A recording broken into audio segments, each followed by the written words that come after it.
Clip number 760۔ اس clip میں آپ قرآن پاک کی سورہ کہف کی آیت نمبر 92 سے 94 تک کی تلاوت، ترجمہ اور تفسیر قرآن صراط الجنان سماعت فرمائیں گے۔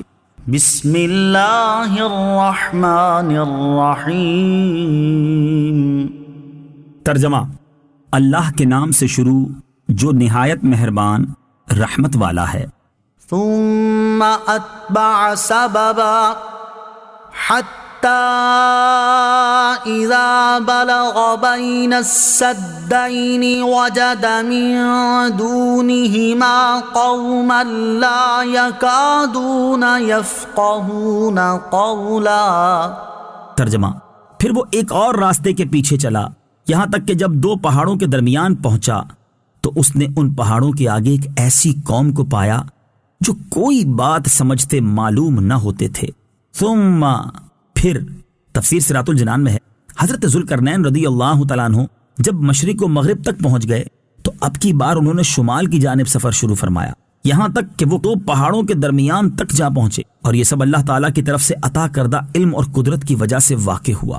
وجدہ، اس نے پایا۔ تفسیر صراط الجنان میں ہے، جب حضرت ذوالقرنین رضی اللہ تعالیٰ عنہ شمال کی جانب اس جگہ پر پہنچے جہاں انسانی آبادی ختم ہو جاتی تھی تو وہاں دو بڑے عالی شان پہاڑ دیکھے جن کے اس طرف یاجوج ماجوج کی قوم آباد تھی، جو کہ دو پہاڑوں کے درمیانی راستے سے اس طرف آ کر قتل و غارت کیا کرتی تھی۔ یہ جگہ ترکستان کے مشرقی کنارے پر واقع تھی۔ یہاں حضرت ذوالقرنین رضی اللہ تعالیٰ عنہ نے ایک ایسی قوم کو پایا جو کوئی بات سمجھتے معلوم نہ ہوتے تھے، کیونکہ ان کی زبان عجیب و غریب تھی، اس لیے ان کے ساتھ اشارہ وغیرہ کی مدد سے بمشقت بات کی جا سکتی تھی۔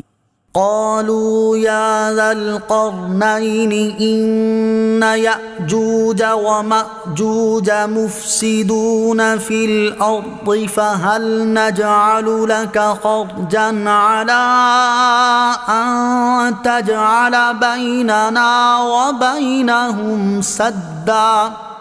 ترجمہ: انہوں نے کہا، اے ذوالقرنین، بے شک یاجوج اور ماجوج زمین میں فساد مچانے والے لوگ ہیں، تو کیا ہم آپ کے لیے کچھ مال مقرر کر دیں اس بات پر کہ آپ ہمارے اور ان کے درمیان ایک دیوار بنا دیں؟ قالو، انہوں نے کہا۔ تفسیر صراط الجنان میں ہے، ان لوگوں نے کسی ترجمان کے ذریعے یا بلا واسطہ حضرت ذوالقرنین رضی اللہ تعالیٰ عنہ سے اس طور پر گفتگو کی کہ آپ ان کا کلام سمجھ سکتے تھے۔ آپ کا ان لوگوں کی زبان کو سمجھ لینا بھی اللہ تعالیٰ کی طرف سے عطا کردہ جملہ اسباب میں سے ہے۔ ان یأجوج و مأجوج، بے شک یاجوج اور ماجوج۔ تفسیر صراط الجنان میں ہے، یہ یافس بن نوح علیہ الصلوۃ والسلام کی اولاد سے فسادی گروہ ہیں۔ ان کی تعداد بہت زیادہ ہے، زمین میں فساد کرتے تھے، بہار کے موسم میں نکلتے تھے تو کھیتیاں اور سبزے سب کھا جاتے اور ان میں سے کچھ نہ چھوڑتے تھے، اور خشک چیزیں لاد کر لے جاتے تھے۔ یہ لوگ آدمیوں کو کھا لیتے تھے اور درندوں، وحشی جانوروں، سانپوں اور بچھوؤں تک کو کھا جاتے تھے۔ حضرت ذوالقرنین رضی اللہ تعالیٰ عنہ سے لوگوں نے ان کی شکایت کی کہ وہ زمین میں فساد مچانے والے لوگ ہیں، تو کیا ہم آپ کے لیے اس بات پر کچھ مال مقرر کر دیں کہ آپ ہمارے اور ان کے درمیان ایک دیوار بنا دیں تاکہ وہ ہم تک نہ پہنچ سکیں اور ہم ان کے شر و ایذا سے محفوظ رہیں۔